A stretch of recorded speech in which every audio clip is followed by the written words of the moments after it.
Joining me now, Senator Bill Cassidy of Louisiana, who is a member of the Senate Finance Committee, if I'm not mistaken. Correct me if I'm wrong, Bill.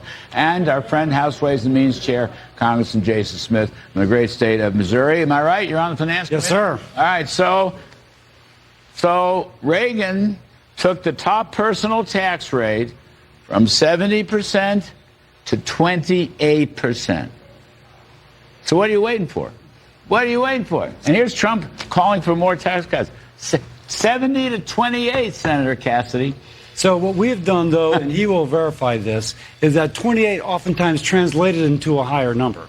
So I think that the effective tax rate is going to be roughly the same when you take into account current tax law, including pass-through tax law. Wait a second. What about inflation? You have to adjust for inflation, which, by the way, you had some inflation adjustments in your package.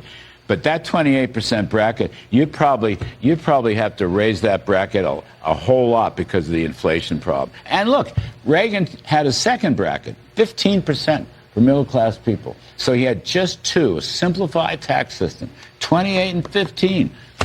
Jason, what do you think of that?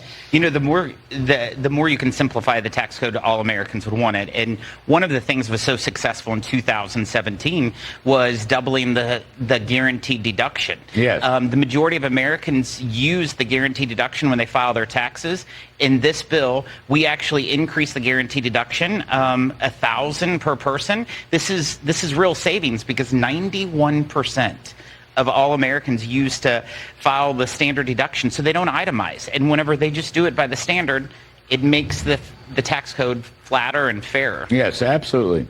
So, Senator Cassidy, I don't mean to rib you, although, I'm a Reagan guy. When I was a young man, I worked for him as an assistant budget director. But, President Trump is calling for more tax cuts, and I know you're in the middle of it on the Finance Committee, Chairman Mike Crapo.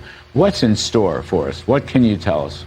Our hope is to have a bill that stimulates economic growth, that over the next 4 years and beyond, businesses will have certainty as to how to plan their finances going ahead. Mm-hmm. As they have that certainty, they begin to employ more people, and you begin having higher wages paid, as we did after the Tax Cut Jobs Act of 2017, because there's more competition for workers.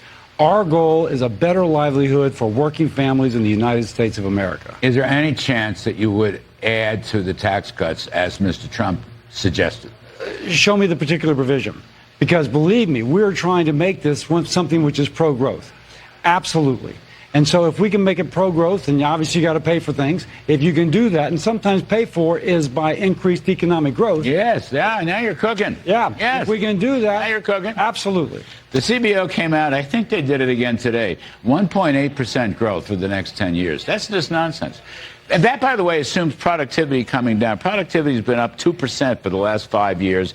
You've got, AI coming down, quantum computing and all these things, plus tax cuts, plus better depreciation.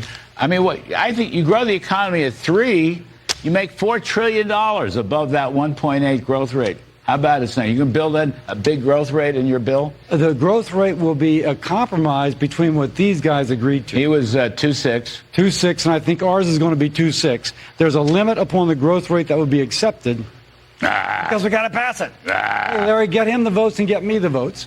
I get John Thune the votes. Jason Smith's a growth guy. I have total confidence in him. You got to push that growth rate up. Make life easier. Anyway, Trump is right. More taxes. I'm not sure which one he wants either.